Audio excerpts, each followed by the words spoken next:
Hi, and welcome to our second episode of Decoding Yoga, where the myths, doubts, and puzzles of yoga get decoded. I'm Eli Aguilar, and today I have a very special guest with me, Deepak Sharma. He's the founder of Sampoorna Yoga. He has been practicing yoga for over 30 years, and he has been training yoga teachers from all over the world for more than 13 years. Welcome to Decoding Yoga, Deepak. Very nice to be here. I'm so excited that we have Deepak here because in our first episode, I talk about the purpose of this program, which is to answer those questions that our yoga students, practitioners, and teachers have about yoga, and especially to discover the practical use of this discipline behind all the mysticism that surrounds it. So, when we look for the definition of yoga, we find many meanings.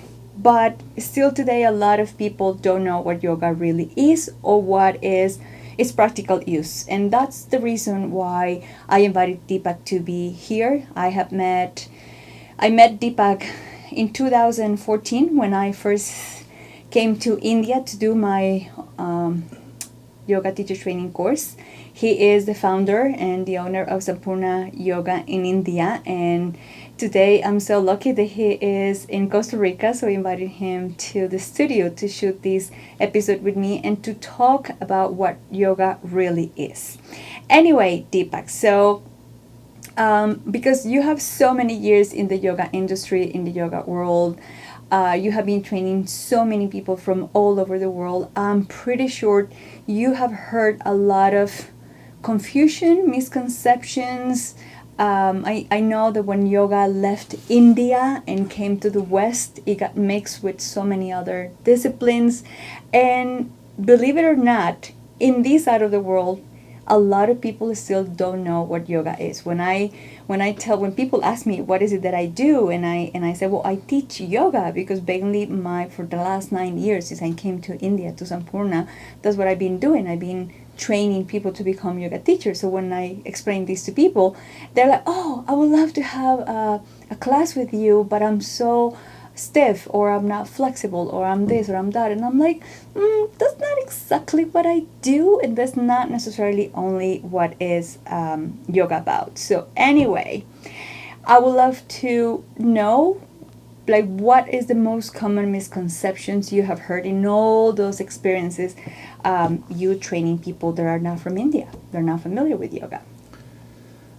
Well, so thank you for this question, for raising this question. The most common misconception, not only outside India, but now more than ever also in India, is that people think that yoga is physical exercise. Or of course, everybody knows that yoga is a little bit more than exercise, but most people think that majority of the yoga, maybe like 90%, 95% of yoga is all about exercise. They think that it is the physical exercise which is the core of yoga, and everything else is like dressing in salad. And this is the biggest misconception. Yoga is not at all a physical exercise. It's beyond physical exercise. Yoga is so that's the misconception number one. Another misconception is people thinking that yoga is for feeling good. Yoga is for stress relief. No, feeling good or stress relief, etc., or having less stresses. The third misconception, I'll come back to what I'm trying to say. The third misconception is yoga is for therapy. Yoga is to heal the body, the mind. So these are the three biggest misconceptions. So number one, I'll repeat, the number one misconception is that yoga is a physical exercise. Second, yoga is for stress-free life. Third is yoga is for therapy, is for healing the body. The fact is, yoga is none of this. All these things are actually the byproducts of yoga. They are not the main goal of yoga. Yoga is not a physical exercise. Yoga is a lifestyle. Hmm. Now, when we say lifestyle, lifestyle covers the all aspects. It touches all aspects of your life. Lifestyle is which permeates the 24 hours you live, Hmm. including when you're sleeping. So every single second of your life is in yoga. Hmm. Whether you are practicing or not, whether you are aware or not, but you cannot escape lifestyle. Everything you do is lifestyle, and yoga is a lifestyle, which means everything you do that also includes your exercises if you do any. Hmm. So so yoga is something which you practice 24 hours a day, which means it also has a lot to do with awareness. Great. That's so interesting to know, because that's what I said. When people come to me and they say, "Oh, can you teach me a class? Can you teach my mom because she is dealing with pain somewhere?" And yeah, I said, "Look, it will help, but it's not only about asanas."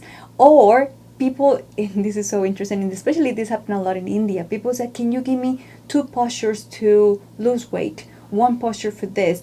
I'm like, it is not as simple as you said. It's a system that requires, I would say, many steps, many things to do. That actually, in upcoming episodes, we're going to be talking about the yoga philosophy, and we're going to talk about all the steps that involves in this yoga system. But I do believe that in the moment that yoga left India in the 80s and came to United States, was the first country when yoga arrived. It arrived in the shape of postures, and people got used to this physical exercise, right? So we have missed the whole idea of this lifestyle. And something that it has surprised me in a good way as well is that in India, a lot of people practice yoga without even knowing that they are practicing yoga, or that it is the name, Correct. because they don't practice asana, they don't practice postures. Posture is not their core of yoga practice. Exactly, but they do other things. Right. Because, as you said, it's a lifestyle. So the way they eat, the way they behave with each other, the way they respect nature, kriyas, which is the cleansing techniques, meditation, fasting, pranayama. So there's some awareness that there are other techniques to keep you healthy. And yes, as you said, maybe yoga is not therapeutical in the sense that it's not a medicine, right? It's not like Right. that this is the pain, you do this asana and you will be cured. No, but it's preventive, because everything that we do in our life, it will accumulate, right? The good things and the bad things. So, but in this side of the world, as you said, we have create this idea of this aura that yoga is about asanas. So very nice to understand this, because also that gives me to the next point, which is a lot of people think that yoga is only for people who are very flexible, or that they have certain body, that I already have in my list of shows that to talk about the yoga body, this idea that you have to look in a certain way, Right. or have certain abilities. But now with the explanation that you just gave us, this clarifies that actually yoga is for everybody. Right? Exactly. So let's talk about the main purpose of yoga then. If we already know that yoga is not about postures only, right? Because there's some aspect of it. So what is the main purpose of yoga? What was yoga created for? Yeah. So the main purpose of yoga or the yogic lifestyle, we actually in India, we wouldn't even call it a lifestyle. Yoga is a science. So just like Okay. physics, chemistry, mathematics is all part of science, yoga is part of the inner science. So when the science is directed outwards, when it is exploring things which is not me, which is everything outside, it is physics. When the same science, when it is exploring who I am, what is me, then it becomes spirituality. Yoga is one method of spirituality, right? So now let's understand what yoga is. If yoga is not exercise, if yoga is not for physical fitness or freedom from stress, etc., then what yoga actually is. So yoga the word yoga means union. Okay. Okay, so yoga means union. Now, union means what? So, some people say, or some scriptures, yogic scriptures will say that yoga is union of the individual consciousness with the supreme consciousness.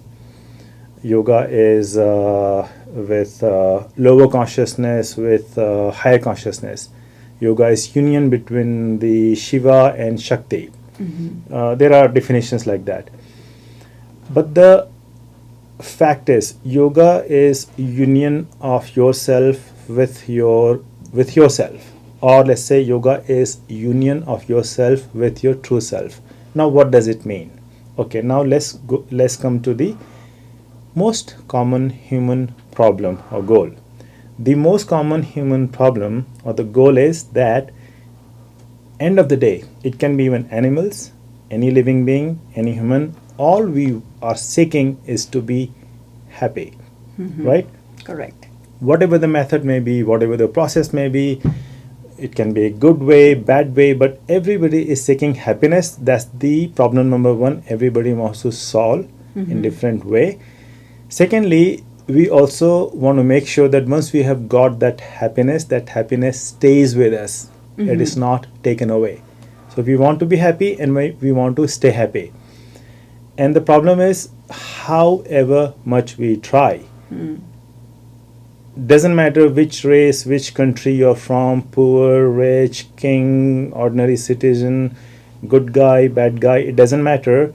But we are all constantly searching for happiness, and sometimes we get it, but then we realize that the moment we have it, it's gone. And the mind has moved on to some other path which it thinks will get happiness from. So happiness, even if comes in glimpses, it disappears quickly. So we continue to chase. So, so yoga is the solution.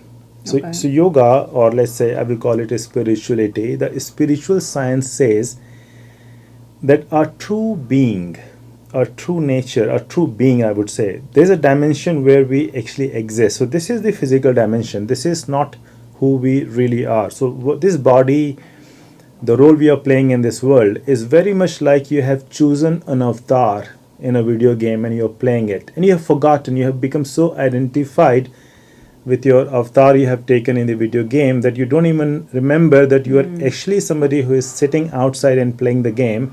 You have become identified with the avatar and you're trying to collect points. Because the more points you may have, more powerful you can become and more happier you may become. Correct. So you're constantly seeking that.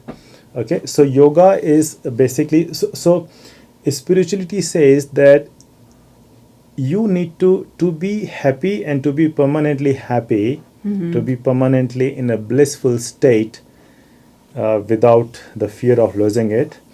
You need to discover the self of you which is actually playing the game. In India, the whole world is called Leela.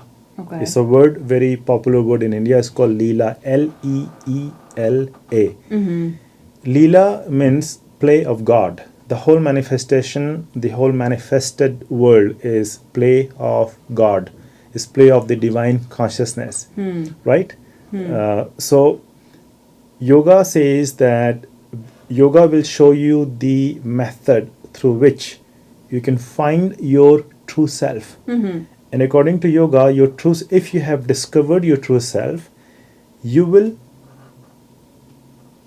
you're no more in the game. You are out of the game. You are out of the game of the future. You're out of the circle of the past or future. You are out of the duality. Basically, all our life is filled with dualities. Our emotions, our thoughts are continuously moving between dualities: happiness, sadness, pain, pleasure, hot, cold, and so on, right? And that duality is what causes stress, and stress causes unhappiness. So yoga says that our true nature is something called Sat Chit Anand. Our real nature of who we are, or the real dimension where we exist, is eternal. There is no beginning, there is no end. It was always there. It is pure consciousness and is pure blissfulness. So yoga says that if you can find your true nature, if you can discover yourself, you would have solved the problem forever. I have heard that even, and it is not something which is said only in India, even the masters from all over the world, they have said the similar thing in different ways, but they have mentioned the same thing. Now I haven't read it, but I read by another master. He quoted Jesus, like Jesus says somewhere that you may conquer the all the heavens, you may conquer all the earth, but if you haven't conquered your own center, you haven't conquered anything, you haven't found anything. Or if you have found, you might have lost everything, but if you have, you might not have achieved everything, but if you have achieved your true center, you have found everything. And this is what exactly we say in yoga, that if you can find your true nature, you have found everything. Amazing. So it's great that today we have learned that yoga is not a cult, it's not a religion, it's not about postures. Yoga is a path that we choose to become better human beings, and especially the yoga is for everybody. Anyway, in upcoming episodes, we're going to keep talking about this, decoding the steps of the yoga philosophy. And remember, if you have a body, a mind, and a soul, you can practice yoga, because yoga, more than what we do on the mat, is how we live off the mat. Thank you everybody for being with us in today's episode of Decoding Yoga, and I will hear you here next week. Thank you so much for having me here.